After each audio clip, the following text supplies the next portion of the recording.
Nobody move. Nobody gets hurt. I'm Nick G. I'm Mike D. And this is Good Cop, Bad Cop. I'd like to thank our sponsors today, Pop McCann Whiskey, smoothest drink in the land. Grab your bottle today at popsmcannwhiskey.com. Also like to thank Friends of Martina White. Visit votemartina.com for more information about the work Martina has been doing as state representative of Pennsylvania. We would also like to thank our sponsor, Beyond Creative. If you're ready to take your online presence to the next level, visit beyondocreative.com or call 267-362-WEB1 to discuss your project. And our title sponsor, AR Law, arjusticenow.com. We fight so you don't have to. Adams Renzi Law. We would also like to thank our sponsor, Morrow Flooring, hardwood, laminate, vinyl, tile, and carpet. You get military and first responders discount. That is Morrow Flooring. You can go to goodcopbadcoppodcast.com, click on his link for more details.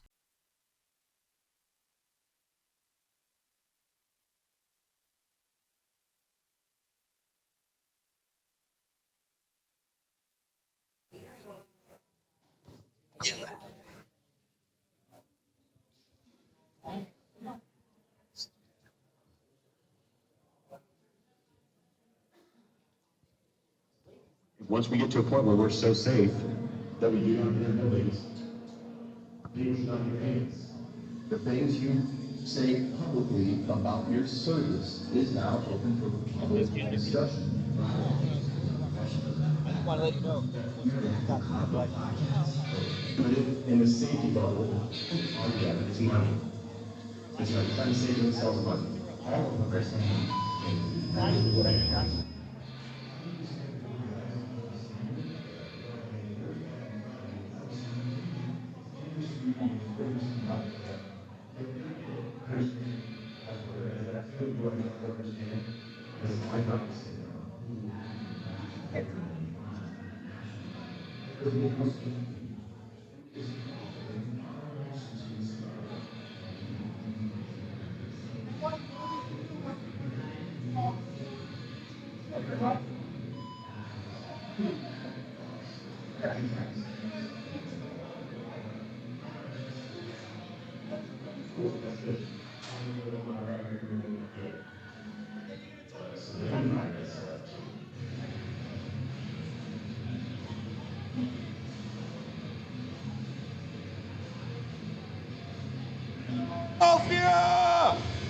This on? Check 1, 2. I'm gonna try not to knock down these cameras as I walk by. Thank you guys for coming out. We are Counterculture Inc.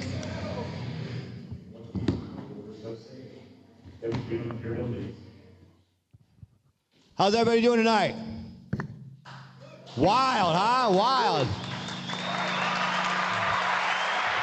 Thank you guys for trudging through the ghettos of Philadelphia to be in this gentrified building. Thank you for these guys for hosting us. We have with us today, we have Anti-Hero Podcast with Brent Tucker, me. We have the, not Conduct Unbecoming, but now you're Undercoming, what is it? The Unbecoming Pod. Unbecoming Pod. And we have Good Cop, Bad Cop to our right with Mike Dowd. And Nick Gerace. All right, and if you guys don't know who they are, they're Good Cop, Bad Cop for a reason. So Nick is a retired Philly cop, and he's a good cop. And we got Mike. Mike's a good cop. Mike's Just a good ask guy. him. Thank you. So everybody, we have a really weird like mix of people in here, and that's why we're counterculture. Raise your hand if you're a convicted felon. Sal, you can raise your hand. Go ahead. Zing. So we try to have everything like this. Sal's not a convicted felon, by the way, guys. The DA is just trying to fuck him up the butt, but you know he came on the Anti-Hero Podcast, and his mom Barb and his dad they came and told his story. So, but yeah, here tonight we're just bringing all these podcasts together under Counterculture Media or Counterculture Inc. And then we're gonna do this probably in every big city that we can. So thanks for Good Cop, Bad Cop for hosting us. Yeah, man, it's our honor. So- Good time. Speaks for itself. Who's the first guest we want to bring up here? Yep. We got Lilo Brancato. You know him from Bronx Tale and The Sopranos.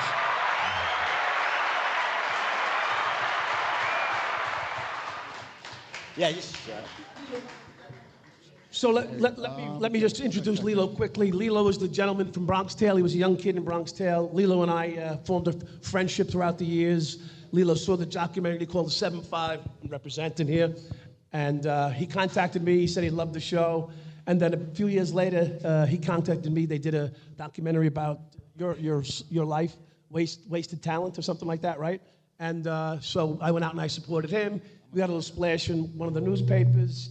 Actually, a retired cop put it together, the documentary, which was definitely a bold move. If you're in the law enforcement community, you understand how difficult that is. That most cops, when they get jammed up, the cops turn away and leave you there, on your own. And most of you deserve it, but not always. It's not a nice feeling, but it's life. Yeah. You suffer the consequences of your actions. And Lilo ended up getting jammed up. And then Lilo, just give a little rundown on. Well, to talk about how I first heard about Mike, I was in college when I was jammed up, and this was like 2007. State prison. And I was inside with this guy who was also a former member of law enforcement, and he was, because that's the 7-5, and there was a lot of scandals back then in Brooklyn, and then there was one in the 7-3. And in the 7-3, he was part of the 7-3. The Morgue Boys. The Morgue Boys, they used to rob drug dealers and they used to divvy up the money and the drugs in a morgue.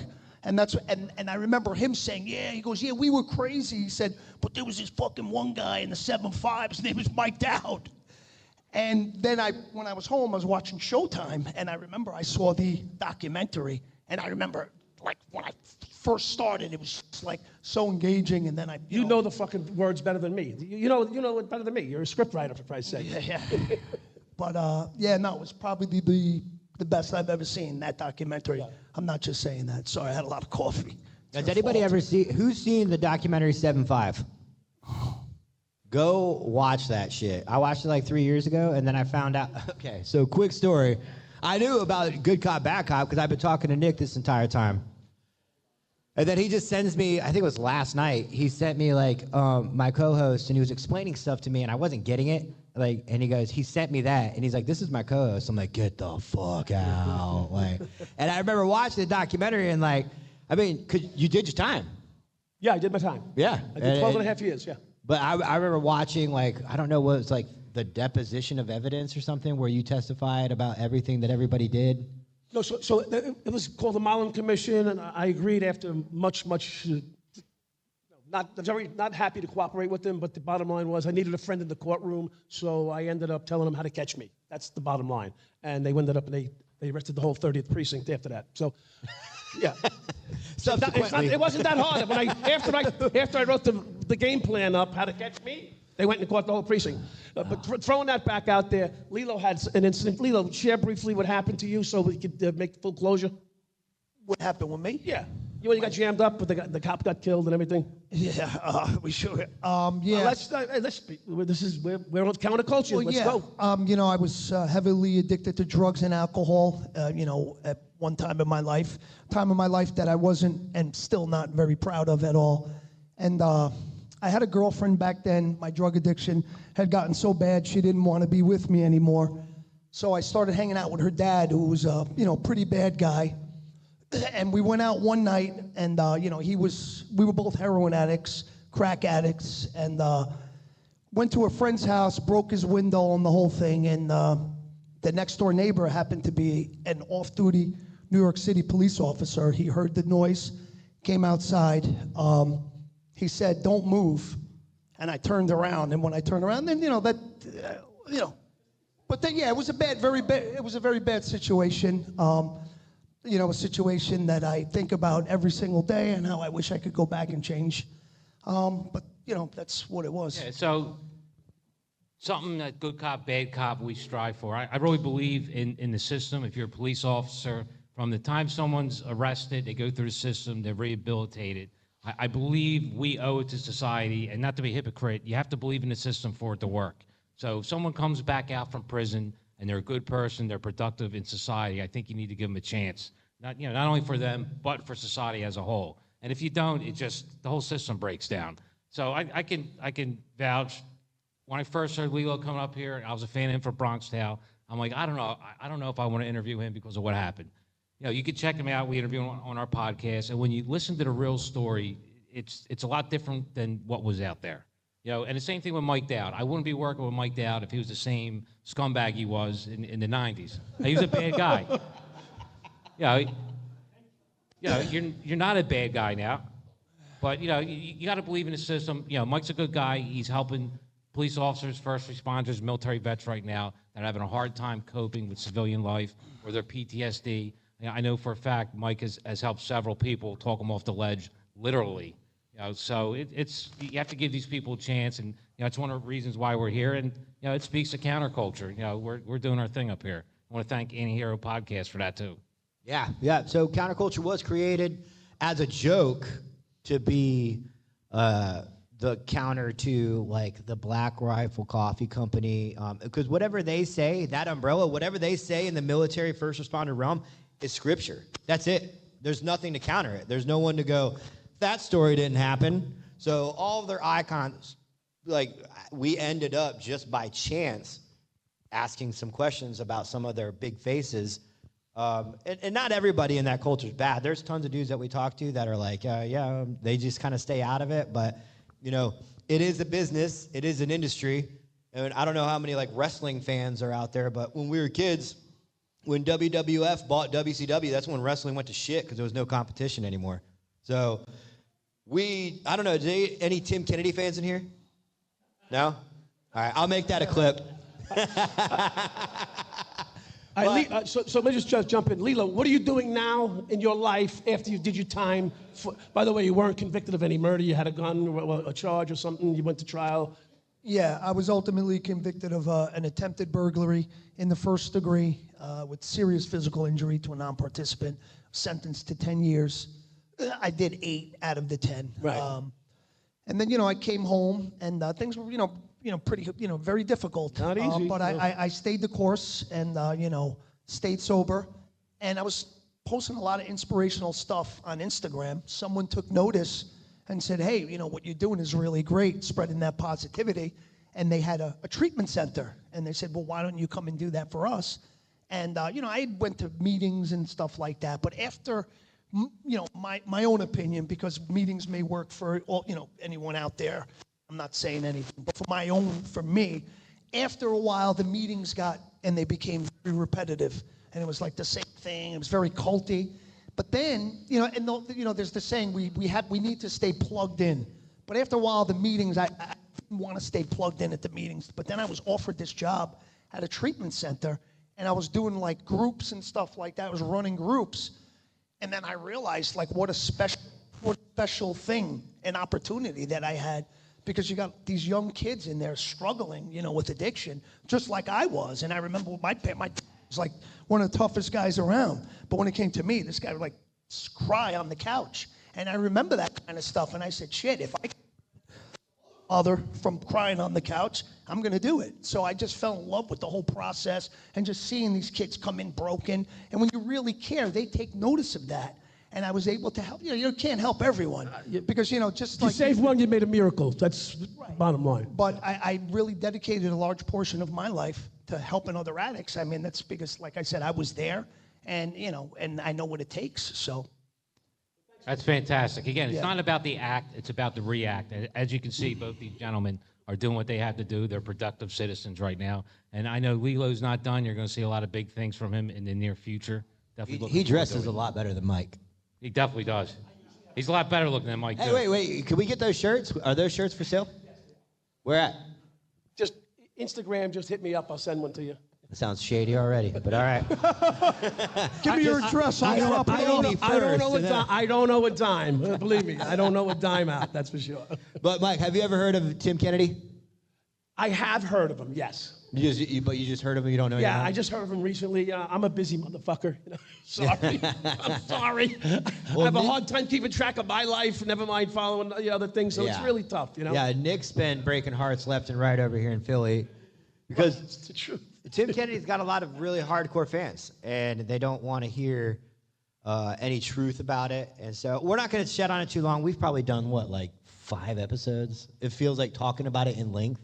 Two Tim Kennedy episodes, but then we do the lives afterwards where we talk about, because when we put one out, there's a lot of shit that happens that week. And a lot of people come forward, and we'll get a whole new plethora of information that we didn't have because they didn't know to tell us until they saw the podcast. But if you don't know, Brent Tucker here is my co-host in the Anti-Hero Podcast. He's former Delta Force, former Green Beret. And when we met, he was like, this Tim Kennedy stuff doesn't check out. But we're not out there actively looking for people to tear down, as they like to say. We're not trying to tear anybody down. But some things came to light, and if I remember correctly, about 6 months ago, you reached out to him and just kind of like asked, like, hey, what's going on? And he didn't want to give you any, like, was it a closed conversation? Yeah, no, I talked to him about 6 months ago, and it was about the evacuation of Afghanistan. Yes. Was what originally started this. And I talked to him on the phone about it, and he was super, super defensive about it and completely controlled, kind of the whole narrative. And anytime I asked him a direct question, he just stayed on point. Like, didn't answer anything and stayed on point. And for being, is this getting recorded? Probably is. It's live. It's live. It's live. Yeah, we're live. on YouTube. Not being recorded. No, the answer is no. We'll keep your What were you going to secret. say? I don't care. He was kind of a dick to me, and Shocker. And I really didn't appreciate it, and it kind of gave me. I was like, all right, well, we could have just ended this here via conversation. I'm not going to give the details of the conversation because private conversations are private conversations. So I'm just going to talk generally about it. But it kind of gave me like, all right, and now I'm going to look a little deeper, and that was really the beginning of it.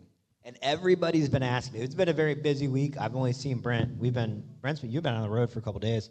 I feel like I've been on the road for my whole But for everybody's my whole asking career. me, hey, did Brent Tucker talk to Tim Kennedy? And I'm like, I don't know, did he? And everyone's like, yeah, we think he did. And I guess you recently spoke to him, and then I asked you, and you were like, it wasn't very productive. Again. It wasn't productive, but again, I'll be honest, and I keep private conversations private. But I asked him for another conversation and to continue dialogue with him. Because to be honest with you, I think the same way we ended the podcast, which was this: hey, he wasn't truthful, about the things he did. I don't care. Well, I do care, but everyone makes mistakes, and you can make mistakes. You've made mistakes. I've made mistakes. I'm not perfect. You can make mistakes, honestly, for as long as you want to make mistakes.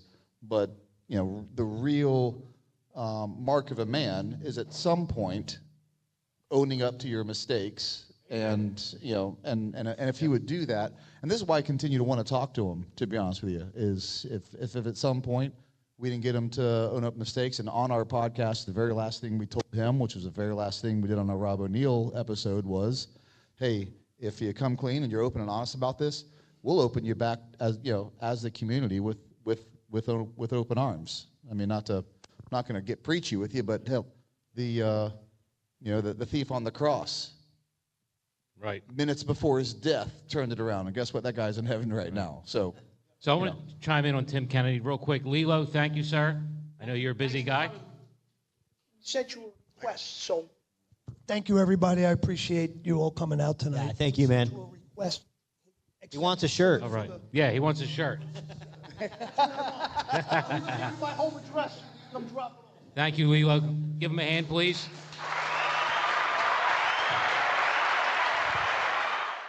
I'd like to thank our sponsors today, Martina White. Friends of Martina White can visit votemartina.com for more information about the work Martina's been doing as a state representative in Pennsylvania. And let me tell you, Mike, she's a big supporter of police. She backs the blue. She's a proven fighter for families, women, everybody. Is she a patriot? Is she America first? Absolutely. She encompasses, the American spirit for sure. We have a big population of listeners in Northeast Philadelphia, Southeast Pennsylvania, which would be her area. So you can check her out. Has Vote she Martina. been in? I'm not familiar with the Philly district. Is she new to the scene, or is she looking for re-election? She'll be up for re-election in a couple years, but she's been around for a while. She has a proven track record. Okay. You can check her out. Her record really speaks for itself, especially when it comes to fighting for everyday citizens and backing the blue. It's nice to have someone back in the blue. I mean, the officers are out there risking their lives every day, and with little pay and little appreciation in today's environment, it's been very difficult. And as you know, being a Philadelphia guy, Unfortunately, that's something that's not common. Should be. It used to be a time where both sides of the aisle agreed on law enforcement, and Yeah. that's something that's completely lacking. But with Martina White, she steps up to the plate, always has our backs, and does what's right. great. Good luck with Martina. Yeah, you can get more information at votemartina.com. I'd like to thank our title sponsor of the show, Adams Renzi Law, AR Law. They can be found at arjusticenow.com. And just to let you know, I know both of them personally. Christy, one of the nicest people you'll ever meet, total sweetheart, absolute pit bull in the courtroom. And Nick Renzi, he's a South Philadelphia guy, true and true, neighborhood man. He's for the people. He helps people out down in South Philly, all around Philadelphia. Their office is in South Philly itself. Yes, their office is in right around South Philly, Center City, right on the Do border. they handle there. a lot of criminal cases? They handle everything, absolutely. Are they on call 24/7 for someone who always- might take a pinch somewhere? Why, you might be taking Well, a I pinch mean, that we know about? you never know. I mean, wherever you show up, you got to be ready. Well, you can keep their card on you. Well, Or there go you to go. their Well, website and good, call good. them up. Will they give me a deal since they're sponsors of the show? You might get a percentage off. I'll have to talk to her. Okay. Yeah. If you used them a few years ago, you might have not have gotten 14 years. Well, that's another story. Another story for another time. That's right. Again, AR Law, check them out. arjusticenow.com. We would also like to thank our sponsor, Beyond.O. In today's world, your business is practically invisible if you're not online. With so many options for marketing your business, it's easy to get confused. That's where Beyond.O Creative steps in. They have the expertise to help you with all of your marketing needs. Need a website that wows visitors? They'll build it. Want to reach more customers with Google Ads? They'll make it happen. They'll even manage your social media so you can focus on what you do best. Beyond.O Creative is A+ rated with the Better Business Bureau and Google Premier Partner. They're the real deal. If you're ready to take your online presence to the next level, visit beyondocreative.com. That's BIONDOCREATIVE.com or call 267-362-WEB1, Web 1, to discuss your project now. I'd like to thank our sponsor, Morrow Flooring, hardwood, laminate, vinyl, tile, and carpet, military first responder discount. You know, Tommy, we had him as a guest on a podcast. You can get your flooring done by a real American hero. Yeah, and he's on time and on budget. Yes, he is. He will beat any price. Bring a quote, an estimate, whatever you have. Tommy will beat it. 100% guaranteed. You have our backing on that one. And he'll be there himself. Absolutely. You can get a real American hero do your flooring for you. So I don't know if everyone out here in the audience right now knows who Tim Kennedy is, but the Anti-Hero podcast really did the veteran community a service. You should check out their podcast. I believe you have like 3 or 4. You know, they go in depth and really break down what it is that he was doing and lying about. They're not tearing down the person. They're pretty much tearing down the myth and the lie that he's been living on and making money on, which is not right. So you guys should definitely check it out. I mean, that's pretty much correct, right? Yeah. It's not a dig at Tim Kennedy. It's not, we're not calling him an asshole. We're very professional when we do it. We just ask questions. And and I guess one thing that like any professional should have to deal with is that if you're a public figure and you're saying I did something, you should not take offense to somebody going, you have receipts. Like, I have never heard of you. What you're saying is crazy and it's amazing. Can you prove it? And it shouldn't be like, well, I'm not proving it, you know, so that's kind of where it came from. And I think the other part of that is if you embellish something, don't get me wrong, like we'd look silly, to be honest with you, if you just said, I went out, I caught 5 fish. I'm like, no, you caught 4 fish, and you're, and we're gonna crucify It's gonna be you okay. over That's that. okay. It's gonna be okay. You know? It's not It's about 8 inches. You're full of shit. Come on. It's not 8. 6 1/4. And be Right. honest. Yeah. So it's a lot of people come to us about, hey, this guy. we have a very specific criteria of people that we're going to look into. It has to be a massive embellishment, and it has to be a lie, right? And we have to know without a shadow of doubt that you did this lie that is big enough to be just frowned upon. I don't know the best way to say it. And you did it for money and fame. Now, and if you meet all those criteria, we will absolutely look into you. So if you listen to Tim Kennedy, you would think he'd be like the Mike Dowd, but you go watch the 7-5, you'd be like, that's full of shit. This guy didn't do all that stuff, and he actually did. There's no embellishments there. But you go listen to Tim, man. It's really crazy. It's off the wall. About. I didn't do any fucking thing. You parked your Corvette in the lieutenant spot? Yeah. I was pissed off. He was trying to take my girlfriend. That was purchased with salary money. I said, you think you're going to win, motherfucker? I put the Corvette with the price sticker still in the window, right in his spot. Go fuck yourself. Come get me. I said, come get me. At that time, I was done. I can't take this anymore. I loved it. The documentary was great. I was I like, couldn't the take balls it. on this guy. I said to him one day, outside, because he tells me, you got to stop. I'm in uniform at work, all right? I walk in the fucking station. I'm 20-something years old. I'm an asshole. And the guy says, the lieutenant says to me, you got to stop seeing this girl. I said, excuse me? I said, outside these doors, you don't tell me what the fuck to do. I love it. And then the next day, I parked the car in his fucking spot. I told my supervisor that, and he did not like that. He's trying to tell me I could date the girl or not. He's trying to bang her. I mean, come on. Give me a fucking Yeah. break. You're not getting her. And then I took a fat knot out like that. And he's still, now he's crying. He's putting her on the TS to try and tap her. Open up Playboy magazines on the station house desk. I mean, shit, I can do that, not you. Yeah, it's a different time back then. Yeah. In New York, the guy got the KY in his office for the lieutenant. Well, you didn't know? You didn't know? The police chief, the chief had the KY in the fucking office. He bent the girl over only 10 times, she says. 10 times. In a year? 10 times a week. Do you still you don't live in New York, do you? You still live in New York City? I'm in the area. Yeah. He's around. He needs it I for the can do shirt. what you got going on. Yeah. That's HIV, Mike. So I was gonna pass the mic over to Reagan, but he just said fuck it and left. He's out. He goes fill in.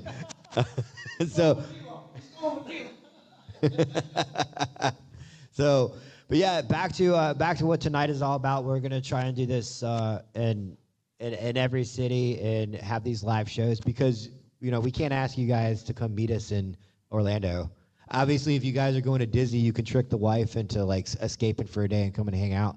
We just built a whole new studio. We have a huge spot to hang out in. Brent's building a bar with his bare hands.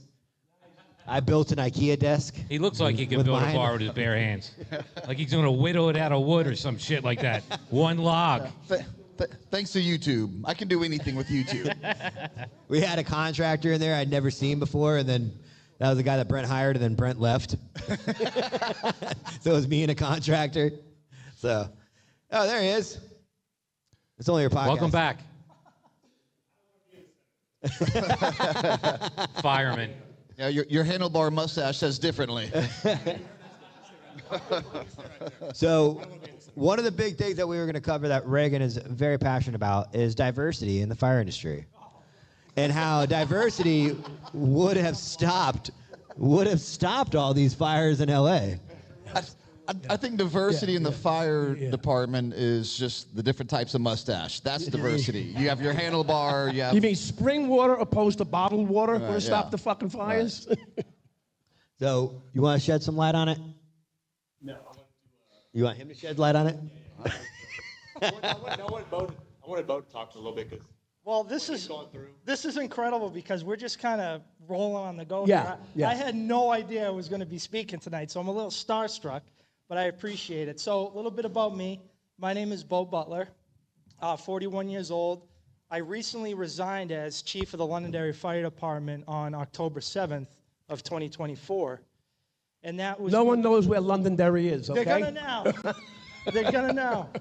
But the reason for that, at least in my opinion, a government exists before anything else to protect its citizenry. Do we all agree on that? Yeah, yeah. Before taxes, before anything. They're here to help. Yeah, right. Good luck. So, in the town of Londonderry, we went to add 4 firefighters to the roster, and it was voted at 70% of the public vote. So 70% is pretty significant. That's a majority of the community given a vote of confidence for the fire department because they understand the importance of civil protection and public safety. So as fire chief, July 1 rolls around, which is the new budget season, and I say, all right, community said they wanted 13 firefighters per shift. I'm going to give them 13 firefighters per shift. I'm not going to drop down. Well, we ended up running out of my overtime monies really, really quick. And as fire chief, I got 2 obligations. The first obligation, most important to me, and any fire chief that's worth his weight, is the safety and well-being of his members first, and then the community second, right? I have a saying, firefighters first, mission always. Well, when it came time to make a decision for me to drop services after the community said they want 13 firefighters across all 4 fire battalions, I was faced with a moral and ethical dilemma for me in the highest order. Am I going to drop services to a community that I love and now make my firefighters, who I also love, do more with less? And the answer was no, I wasn't going to do that. So on October 7th, I stood before the town council in Londonderry and resigned because I wasn't going to have the fire department. I wasn't going to be the fire chief to sacrifice my integrity, my character, and, my honor for politics. Wasn't going to happen. And it came at a great personal cost for me, but it was worth it because your people are worth it. And, as fire chief, I think it's important that you have to start from a place of love first for your people. And that's not to say that, you love your people, you're going to treat them like children. It's quite the opposite. You love your people, so you're going to show them love and show them accountability, and make them better human beings, even outside of the fire department. So when push came to shove, I had the support of my wife. She was behind me 110%, as she always is in anything. And yeah, I had resigned on October 7th. And it was funny. I was able to protect my character, my honor, and my integrity, but I really was unsure of what life looked like without the fire service. Because as veterans and as first responders, sometimes transitions are very, very difficult for us, and it was for me. I felt the same way I felt when I came home from Iraq in 2004. I was confused, I was sad, I was angry, I was hurt, and I realized just recently that I'm actively grieving. I'm actively grieving because I loved what I did, and I loved who I did it with and for. And I think it's a good thing to feel that way, because if I didn't feel that way, it would mean it was all for naught, So there is life after the fire service. All kinds of opportunities are opening up for me. I never thought I'd be sitting at this table with you guys, quite honestly. And Reagan and Brendan for Conduct Unbecoming kind of put this all together for me. So I want to thank you guys. I want to thank the people that are sitting at this table in the audience, because you might not know it, but you've given me another mission to stay on azimuth and to stay focused on and to work towards. So I'm not floundering in the dark. I got a purpose again. I didn't have the fire department, but I'm filling that gap or that void with this stuff. So I really appreciate Reagan and what you guys have done for me. Thank you very much. So MGM gave you a Thank book, you guys. a book and a movie. You got a book and a movie deal, right? Say again? You got a book and a movie deal just recently, right? Yes, I do.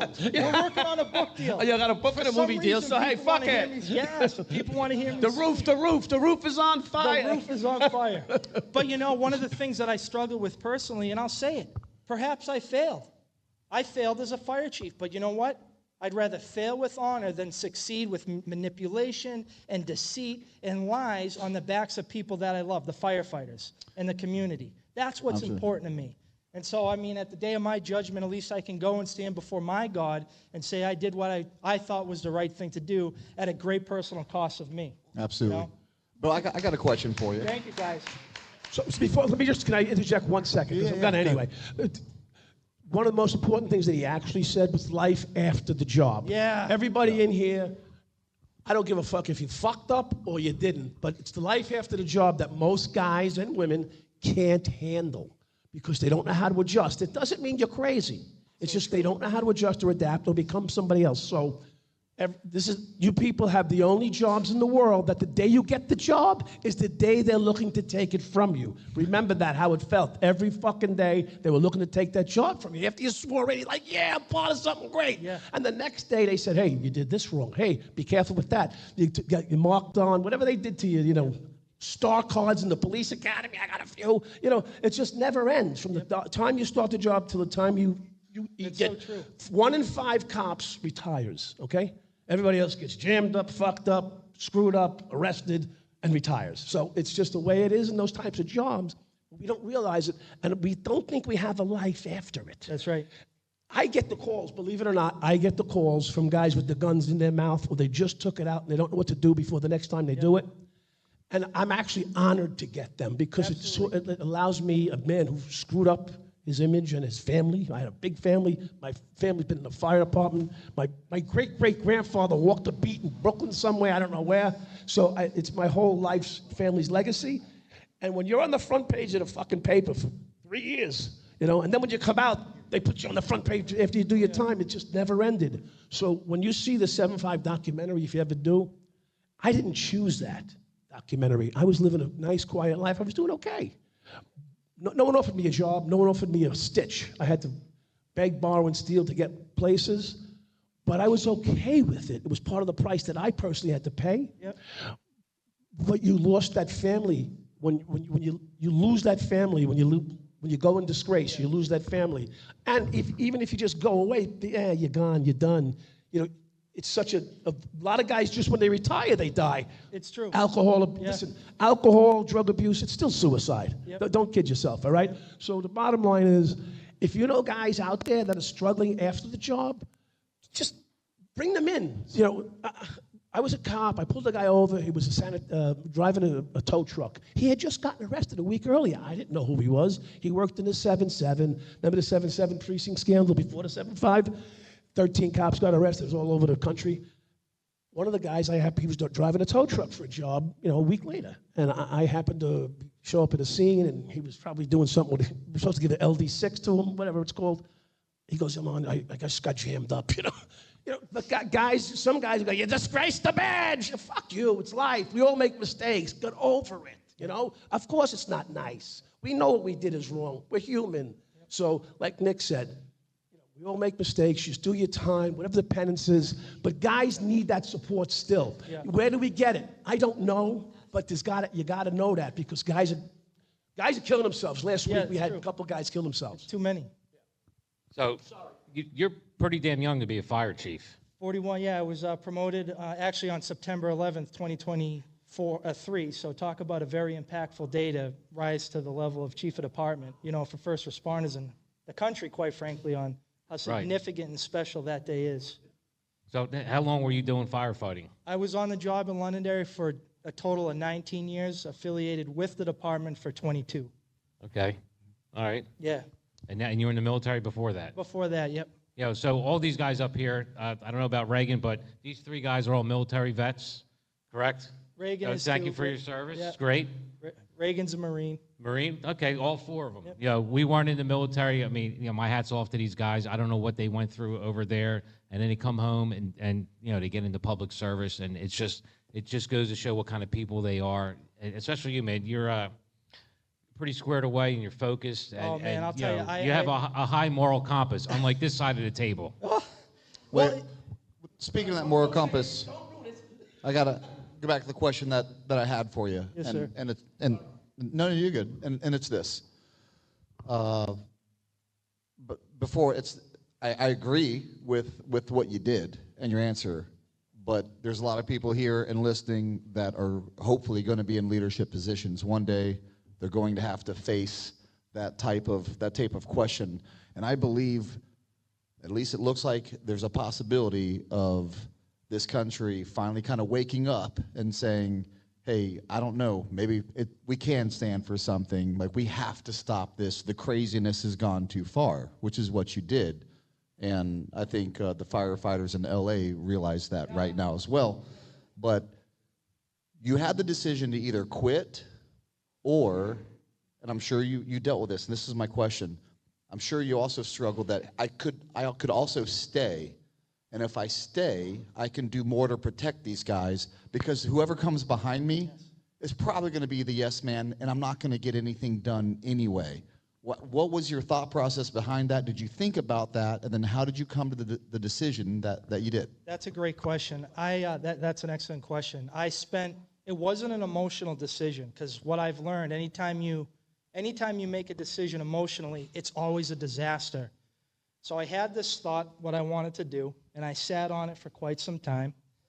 Went up and visited some friends up at the Veterans Cemetery, just trying to get affirmation to what I wanted to do in my heart. But I needed to sit in silence and, just see what came to me. But I did think of that. I did think of saying, screw it. I'll do what every other chief before me will do and kick that can and make it easy for myself. But leadership is not about that. You get promoted to a position of leadership, congratulations. You just bought a ticket to work harder and to sacrifice. And I opened up saying, you have to start with love. You have to start with love. And when you love someone, then you will sacrifice for those people. Think of your families. Think of your children. Although my firemen aren't blood, I love them. We've been through a lot of stuff together, And so with leadership needs to come a hill to die on, a line to draw in the sand, and then be convicted in taking that stand. One of the things that I did before I took the job is I sat with my wife, my bride, my high school sweetheart. We have 5 children together who have saved my life in ways they will never know. And I asked her, I said, babe, there may very well come a time where I'm told as the fire chief politically to do something that I'm not down for. And I need to be able to plant that flag and stand firm to protect who I am as a human being, as a man. My children are watching. My wife's watching. And Amanda said, I'm with you, Bo. When my wife is behind me, I can move fucking mountains. And she supported that from the get-go. So I already knew Amanda was going to be behind whatever decision was going to come, right, wrong, or indifferent. I publicly announced my resignation on the 7th. That night, the town council didn't accept it. Shortly thereafter, the outcry from the community, right, go figure, doing the right thing, got the community to rise, and a lot of pressure came for the politicians on the other side of the table. The town manager shortly submitted his letter of resignation on the heels of mine, and I had a member of the council come. I live on a 25-acre farm, right, and we can talk about alternative methods of healing from trauma, the rape of the soul. Being on a farm and 5 children is something that helps me. But anyway, sorry about the tangent. He came to the farm and he said, don't submit your letter of resignation. In my hand, in his cell phone, I have the town manager's resignation. The lower self of me, right, my lower self, my ego, said yes, right? I'm scared of life after the fire service. This is what I know, the devil I know. I'm coming back. My bride standing right next to me. Are you going to give him the money he needs that the taxpayers said and demanded, gave that mandate that we keep hearing about the American people giving to Donald Trump? That mandate, it happened in the town of Londonderry at 70% of the vote. 70% said we want 4 guys added across the fire. So that's something for me to stand on. Amanda says, because she's thinking, she's looking up and out, I'm down and in my emotions, and Amanda says, you're going to give him the money so that he can staff at 13? We're going to have to take care of that next year. You don't know who my husband is. He just told, if he does that, if he goes back, what does that do to my message? I just planted a flag. To then go back and acquiesce my position, as a man and as a father, I can't stand for that. I won't stand for it because my firefighters deserve better. The community also deserves better. So that was a question that I was faced with. Should I go back because it's easy, because it's what I know? And it was my wife, most important person in my life, that said, you can't do that, Bo. That will totally negate everything that you just stood for. And it's like, I talked about this on our podcast with Reagan. I think, right, not college educated, just a guy that has fucked up and failed probably more than anybody. And through those failures, you learn, right? The easy way or the hard way, I learned the hard way. But one of the things I was lucky enough to learn the easy way was who I was going to spend the rest of my life with. The person you marry is probably one of the most important decisions that, at least my observation and opinion, that you can make, because she's behind me 110%. If it wasn't her and it was someone else, I was making, and it's public record, I was making just under $140,000 a year. I got 5 kids. You know, I live on a farm. There's a lot at stake here. So the dad side of me, the, man of the household side of me is like, I got to keep making an income. I'm coming back. But it was my wife who put all the financial stuff aside to say, this is the man I love. I love him because of the stand and the way his character is. Bo, you can't do that. And so we made that decision, if that answers your question. It does. And something, this is not completely off topic, but and you wouldn't be able to make those type of decisions if you didn't live like a responsible man and were in a financial position to be able to make those. So the way you live your life, who you marry, how you spend your money on the good times, preparing yourself for the bad times, sets you up to be able to make the right decisions that some people want to, but they paint themselves in a corner because they can't, because they didn't live their life in a way that allows them to do the right thing. Amen. It was, I took my guys, I secured a grant for mental health. I was 1 for 1 in my grant writing, so I got 100% track record. We'll just say 100%. We'll just 100%. We don't say 1 for 1. You're the guy we need to see. So I secured this grant for $10,000. Grants are copy and paste. Oh, no, I got creative on this one. I will. No. ChatGPT? No way. There's no soul in that. There's no soul in that. So I secured a grant for $10K, and it was for mental health. And I took as many guys on the fire department that could get the time off down to Gettysburg. And we did a battlefield review, a staff ride. Now, it was really a leadership journey, right? So you go down to Gettysburg and you learn about leadership that was effective, leadership that was ineffective. And you study each stand. And we tie in the challenges on the battlefield for what we're facing now as leaders in the fire service. But more than that, it was a mental health journey. Veterans, at least me, I can't go back to Iraq right now where I, lost the innocence of my youth and touched my hand on a monument dedicated to my brothers. I can't do that yet. So we were able to go to Gettysburg, a lot of us, feel the energy of that sacred battlefield, feel what it means to walk on that field where Americans were fighting and killing Americans, brother versus brother, feel the energy. And at one of the stands, we were talking about a hill to die on.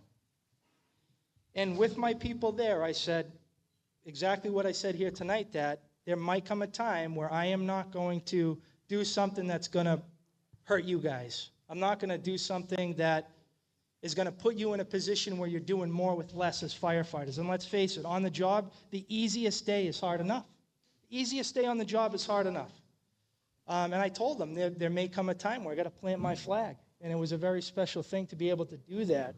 But I feel as a man, all you have is your word in life. And once you go against that bell is rung, you never get that back. You never get it back. So living a life of integrity is fucking hard. Scarface says, all you have in this life is your word and your balls. You don't break them from anybody. That's right. Hey, we had a super chat come in, but it went away. Oh, there it is.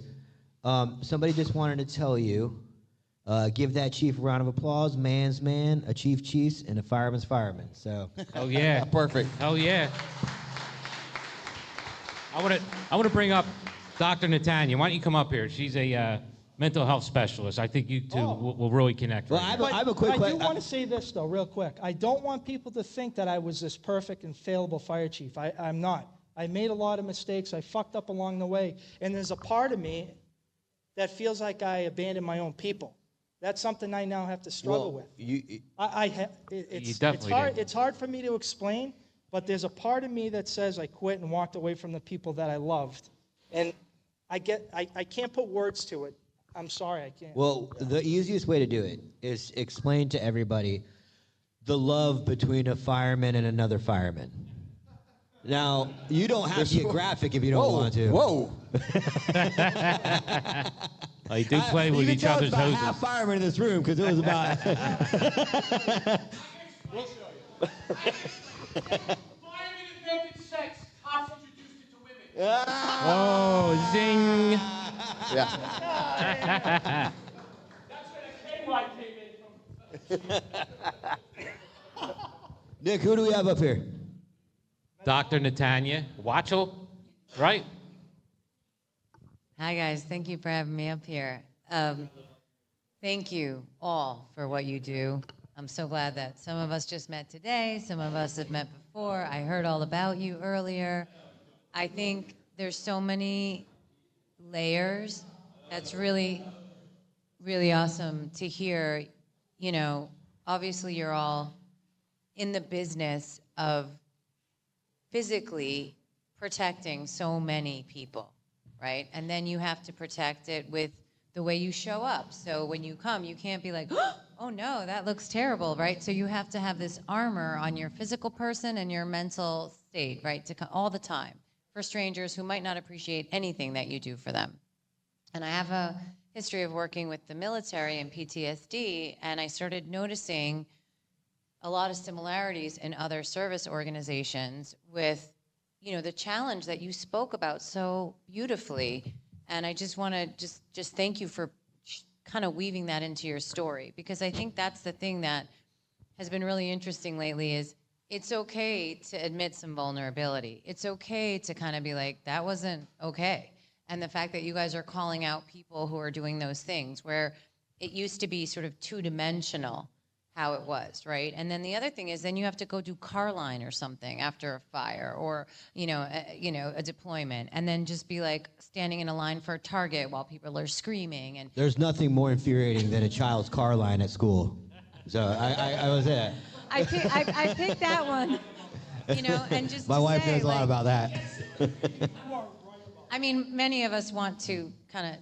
Well, all right. So can we have some healthy conversation about? Yeah. So so I'm open to say whatever and just say, I'm not an expert in your world, but I've listened to so many stories, and I was like, this has to be told. Yeah, People and I have to think hear this. what just one thing that I think that our podcast we touched up. We haven't really touched about it like once. Mental health or PTSD like that? No, it's men being vulnerable, and so I'm not going to speak for Brent because he actually had a good. But there was a guest speaker once. We were at a convention. We were doing merch sales and stuff, and he was like, his claim to fame was men need to be vulnerable. And I remember standing next to Brent. And he's like, that's bullshit. So just get your take on. Well, all right, listen, that's a generic thing, right? Like maybe not every day, everywhere, but once in a while. It's actually pretty, can I say?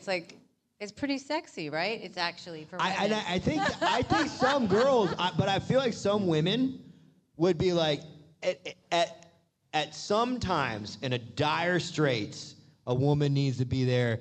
But I'm talking like a death or something like what you went through, but maybe like a 10-minute thing.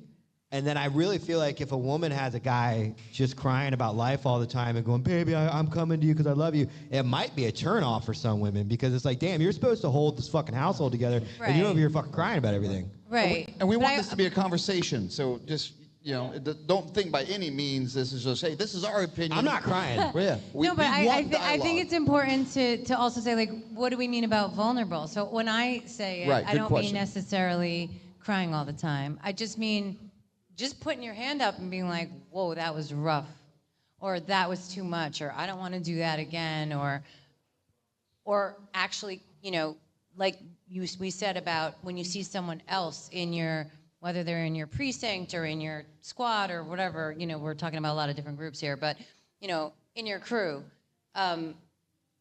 being sensitive to seeing that they're struggling. And then, like, being like, hey, man, are you all right? Like, that kind of stuff. So You whatever have clearly never been in a room full of alpha males before. Oh, no, I have. You know what I do? I take them roller skating. I take them to laser tag and roller skating, and we all get, you start to feel a little stupid like a kid, and then all of a sudden, the little bit of the armor comes down. And I have never taken my armor down in a room like this, ever. No one ever is going to see me vulnerable. Oh, just wait. Just wait. Doctor, I have a serious question for you, which is this. In the last, you'd have to put a pin in to decide when it was, 5 years, however long it's been, there has been more focus on mental health and PTSD than ever before. And whatever number you want to put to that, 5, 6, 7 years. Yet I would argue we've been, since most focus, we've been the most unhealthy for mental health and PTSD. How is that? How can we be more aware of it than ever and be more unhealthy than ever? And what's your opinion on that or take on it? Thank you for asking. Actually, Yeah. Reagan and I spoke about this a couple hours ago. I want to be really clear. It's my personal opinion. I am. Don't worry, I got one too. Yeah.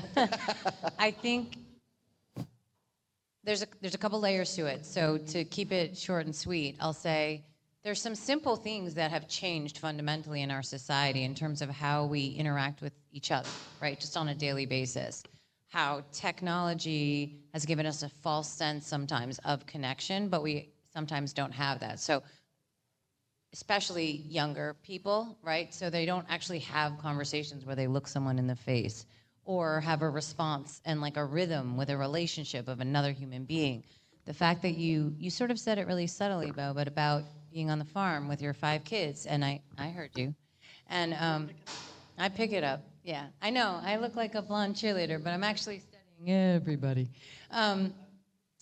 And that's really profound, actually. And I get that there's a lot of layers to that. And I want to say that because what he's talking about is when you touch the soil, when you think about what you put in your mouth, and you know, we don't eat meals together, like basic things about society. We don't have an interdependence like we used to when, you know, I mean, I could go back to feudal times, but it's been rapidly accelerated through COVID because of people being spread apart, working remotely. Like, I'm not saying we all should go to offices and all these things, but there, I think a lot of factors that have eroded the basics of like hanging out and being together with people. And that kind of is, we need that. That's part of what makes us human beings. Being interconnected, being collaborative, you know, telling people like, hey, your joke wasn't really funny, but oh, you know, whatever, like it's rivalry, whatever it is. And so then we become this like robotic version going through the motions of our days and mostly irritated about all the things that aren't working. And everyone, you can see it. You can see it when people are shooting each other over their coffee order being wrong or changing a lane or a parking spot. I mean, think about how absurd that is, but also what kind of rage that is on a daily basis, just doing your daily tasks. And that builds up, and then the other thing is the stress, you know, the parasympathetic nervous system and sympathetic nervous system, meaning like we're always in fight or flight. So you're kind of like, even civilians, or, you know, just people who don't really have jobs like yours, are also at the ready to like aggressively fight or flee. And that doesn't make for bonding. That doesn't make for dealing with a stressful situation in a way where you maneuver it. And ultimately that builds up. And unfortunately, it builds up in our cells, it builds up in our brain function, and we kind of almost forget that we're supposed to kind of like each other, and all of us, as different as we may be, can actually probably learn from each other or support one another in a different way. Like, you know, maybe you're gonna break the door down for me and I'll do your taxes, whatever, I don't know, but you know what I mean? Like, Yeah, what do you feel about this? I could propose this. I think I have a solution. okay. One night a year, from 7 p.m. to 7 a.m., all crime is legal. I thought I'd go the other way with And it. then What if, the other I would say 364 maybe days, more, we can all love each other. I would say what about more love, like you said, Bo, a little more love. One night a year, all crime is legal? One night a year, all love is legal. But yeah, BLM does that 7 times a year. What are you talking about? We're in Philadelphia right now. Too soon? What? I'm just saying, Go like, down that road, all crime is legal. But Doc, I think I think one of the things that to be vulnerable, and I'll do that because I think in a leadership position, if you're vulnerable, you're going to solicit the same people that have the same questions to step forward. So I want to ask you this question. Post-traumatic stress disorder. Personally, I got a problem with it being a disorder. And I think this is where in our community we lose our way, because for me, and this is my observations, you can disagree with me, how do you tell me I have a disorder for experiencing the absolute, like the passion of life to its absolute top? To be intimately around death, to do CPR on infants whose parents rolled over on them, that they were co-sleeping together, and I feel fucking sad and I'm hurting, and then I'm told that it's a disorder. So I go, why is it a disorder for me to have what I think is a normal human reaction to something very abnormal, that human beings aren't always around like this? And it's a disorder. So I go like this. Wouldn't the real disorder be for me if I didn't feel shitty after working a code or, being there when a kid that I coached in football is suffocating under a car because it rolled over?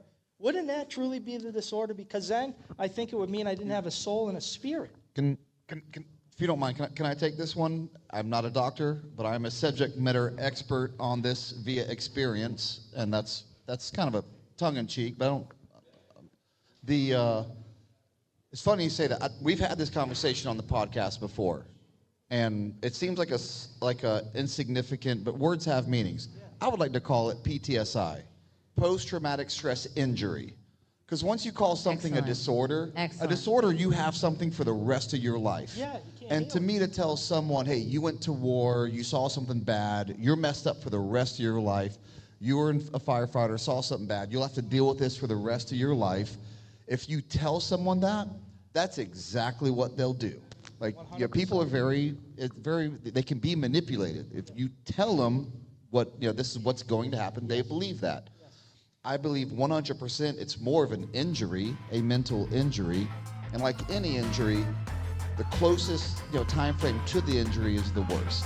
So I just lost a teammate. Went to a funeral today. I'm sorry, brother. And that's life. And you know what? I'm grieving about it, and it's the worst that it should be right now, like any injury.